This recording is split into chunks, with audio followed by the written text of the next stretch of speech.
So another useful topic for Google Classroom is let's find out. We have here on the classwork. Let's say I want to give an assignment. So let's start making the assignment. For example, I want to assign to my students an essay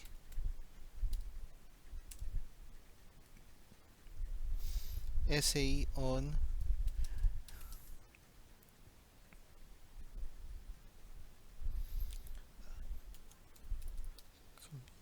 community quarantine.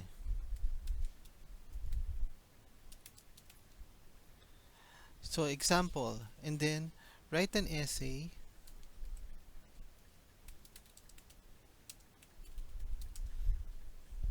about the COVID-19 pandemic in Antipolo. You can search, you can search the internet for data that you will use. Let's say for example it's an essay. We can add a file existing for the format using our Google Drive, a link, or a file upload from your computer or YouTube. But for example, I want to insert a YouTube link about COVID-19.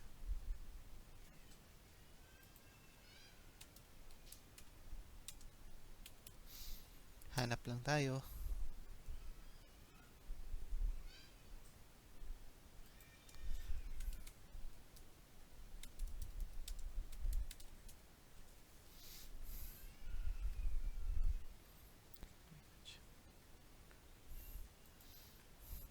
Let's add this video for their reference or for their guide, and then for the format we can create a docs file because it is an essay, pero pwede ring slides or drawing.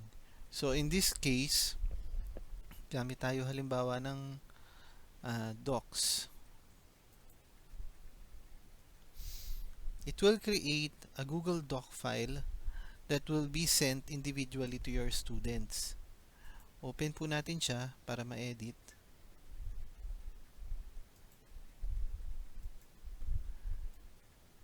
Lagyan natin siya ng parang template niya. So, essay on COVID.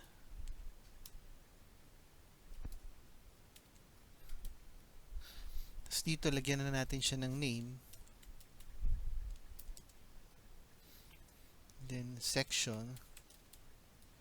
Grade and section.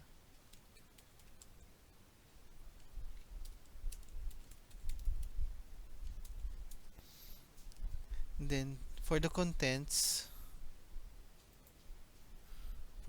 start the essay here for the title. And then the body of the essay. So, okay na yan, ano? Close natin. Ito na, mag-a-appear na yun dito.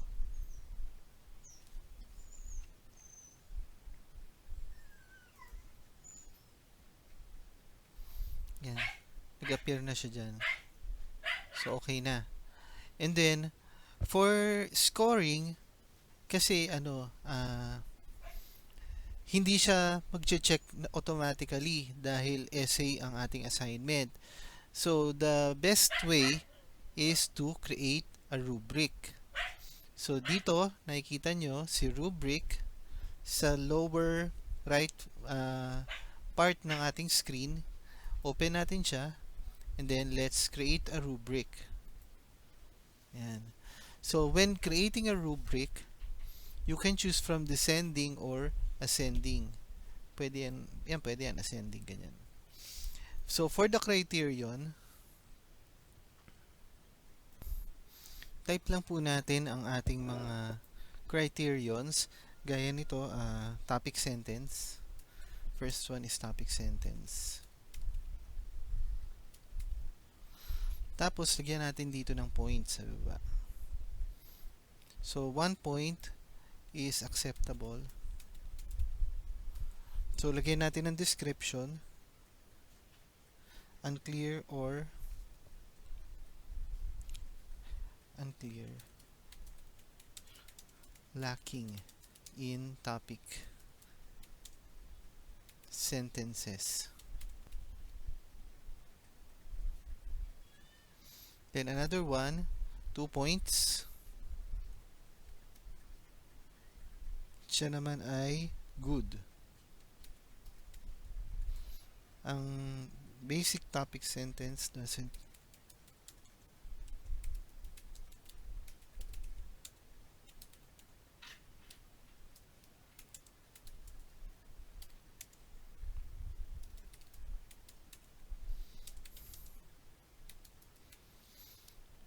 Then for the third one, 3 points, which is excellent.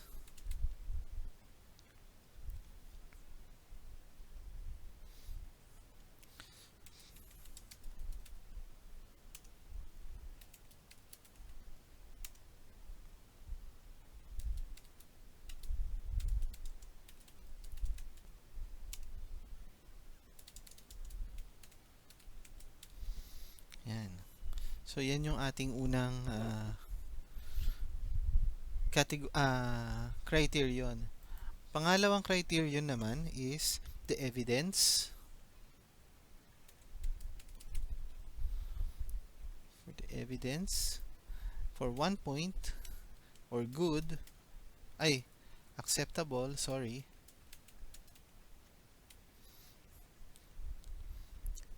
minimal,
then third criterion,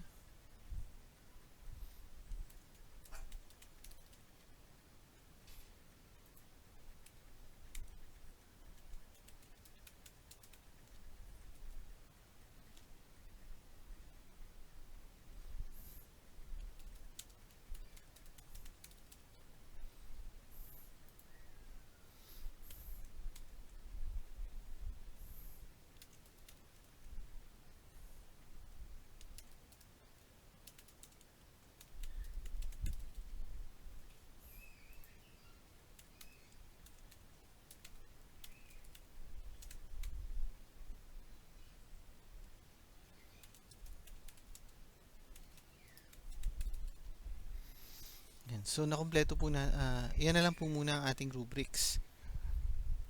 I-save po natin. Makikita po ninyo dito, over 3, yung topic sentence, then over 3, and then also over 3. Overall, the total is 9 points. So, i-save po natin siya. Pwede i-delete. Ayan. Save po natin. At mapupunta na po siya sa ating rubric for the assignment. Pwede rin po tayong mag-check ng plagiarism or the originality, especially kung ang inyo pong gagawin ay talagang kailangan na original from the students. And then, click na po natin yung assign. Ito po pala. Pili tayo ng due date. So, usually, due dates has to be at least 5 days para po mapag-isipan nila at hindi sila mag-cramming dahil ang kanila pong mga online classes ay baka maging napaka-demanding. So, for example, gawin natin siyang August 7. Ayan.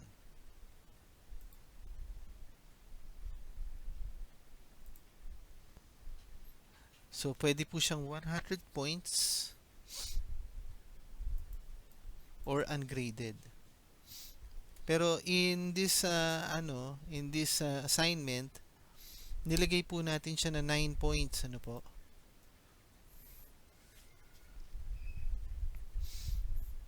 Then click na natin si assign.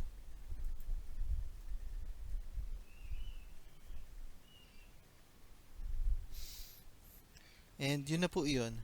Naka-assign na po si ating assignment sa mga bata. Nakikita na po nila yan at pwede po silang magsagot. Ngayon, tingnan naman po natin kung ano po ang mangyayari dun sa side ni student na naka-receive po ng assignment. So, nandito naman po tayo ngayon sa side ni student. Meron po akong create na account para po pang test ng assignment. Makikita po natin sa stream yung assignment na posted. And then, dito sa upcoming, makikita po kung kailan ang due date. It is due on Friday. So, pwede po nating puntahan dito or pwede rin pong sa classwork. So, in going through the classwork, open po natin siya. Essay on Community Quarantine, for example. And then, let's view the assignment. So, ayan po yung makikita nila. Write an essay about the COVID-19 pandemic in Antipolo. And then, meron pong example. Makikita po nila rito. Mag-o-open po. Ayan. Yan po yung example. So, hindi po niya yan ma-access dahil hindi ko po siya pinadala ng sarili niyang format. So, when I click on the add or create, meron na po akong ginawa ritong isa. Ayan, nakikita niyo po. So, ginaya ko na po yung format niya. And example po, ang pangalan po ng student ay si Paul Kilatan from grade 10 Oliveros. And then, ginamit po niyang title is Antipolo is hit by COVID-19. Tapos, nilagyan ko lang po ng konting paragraph. And then, pwede na po dahil automatic naman po ang saving ni Google Docs, pwede na po natin siyang i-close. And then, pwede na po natin siyang i-hand in sa ating teacher. So, i-hand in na po natin. One attachment will be submitted and then hand in. And then, ayan na po. Nakalagay na po yung dati pong hand in, ngayon po ay unsubmit na. So, going back to the classroom, ang lalabas na po niyan, no work due on soon. Pero meron pa pong ibang assignment na due, pero matagal pa po. Ayan.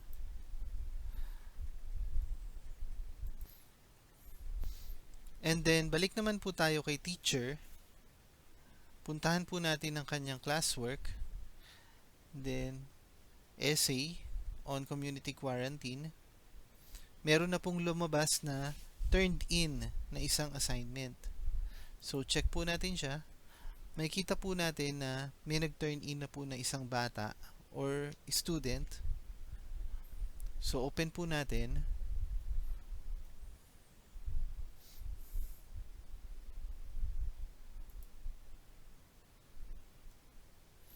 Yan, nag-aano lang po siya ng parts. So, ito, mababasa na po natin yung kanyang work. Habang binabasa po natin yan, pwede po tayong magpunta rito. Ayan, grade na po natin. So, for topic sentence, is it good? Okay, sige. Sabihin natin good lang siya. Let's close natin ulit. Balik tayo with evidence. The evidences are excellent. Kasi may 3 or more relevant supporting details na siyang pinakita. Example lang po yun, ha? And then for explanation, good na rin. Kasi minimal lang siya. Minimal lang. Ayan. Example lang yun, ha? Pwede tayong maglagay ng private comments. Halimbawa, sabihin natin na uh, uh, use other references for improvement of essay. Yan.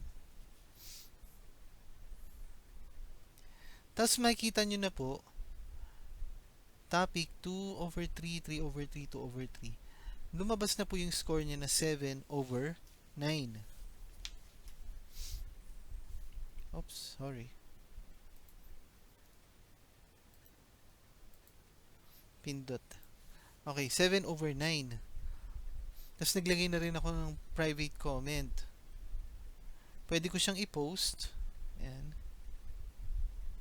Ayan. Makikita siya ng student sa kanya lang. And then, dahil meron na siyang pag binago ko to, halimbawa pinili ko yung pangatlo, ayan, tataas siya ng konti. Pero, ayun, kung kabisado nyo yung mga rubrics nyo, dito lang po natin siya gagalawin. And then, nandito na yung kanyang score. Pwede nyo siyang i-change kung sa tingin niyo ay dapat na baguhin yung kanyang kung halimbawa meron kayong gustong halimbawa additional points, then click nyo si return. Pag kinlik nyo na si return, may option siya return multiple or return the submission. So kung mangyayari naman sa atin, pa isa-isa lang i-return natin. So dito lang tayo sa return. Student will be notified and then return.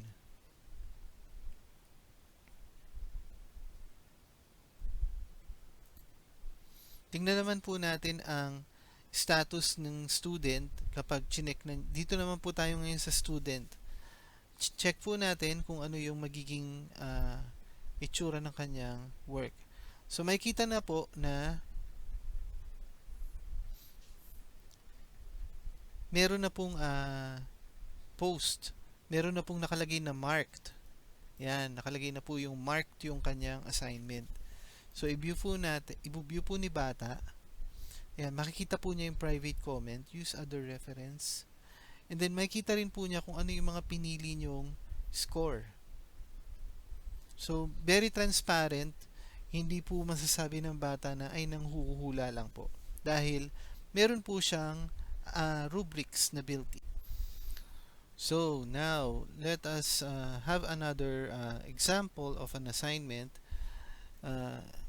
If I want to give or make the students create a slide presentation or slide decks or perhaps PowerPoint in Microsoft, the equivalent is the Google Slides. So, for example, I will create an assignment and then let's say the topic is about Japanese art. For MAPE, and then for the instructions, create a slide presentation about the different art forms of Japan. Art forms of Japan.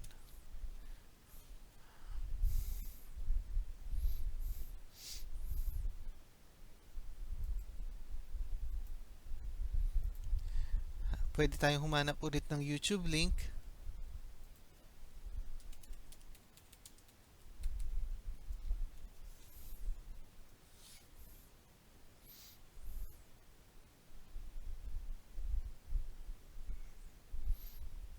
For example, this one, the Ikebana. Insert po natin siya. Pwede pa po tayong magdagdag siguro, ng isa pa.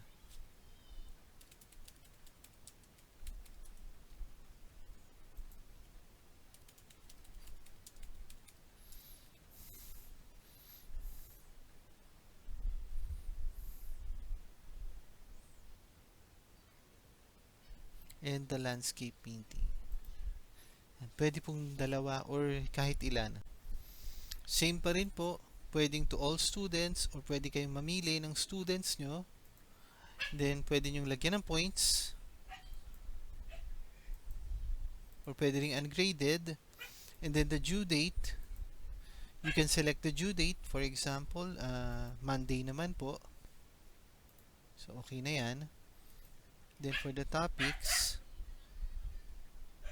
lagyan natin ng, pwedeng no topic na lang siya, ano? Total, by subject naman ng ating classroom. Then, for the rubrics, we can reuse the rubrics that we used earlier. Pwede natin siya piliin. Yan.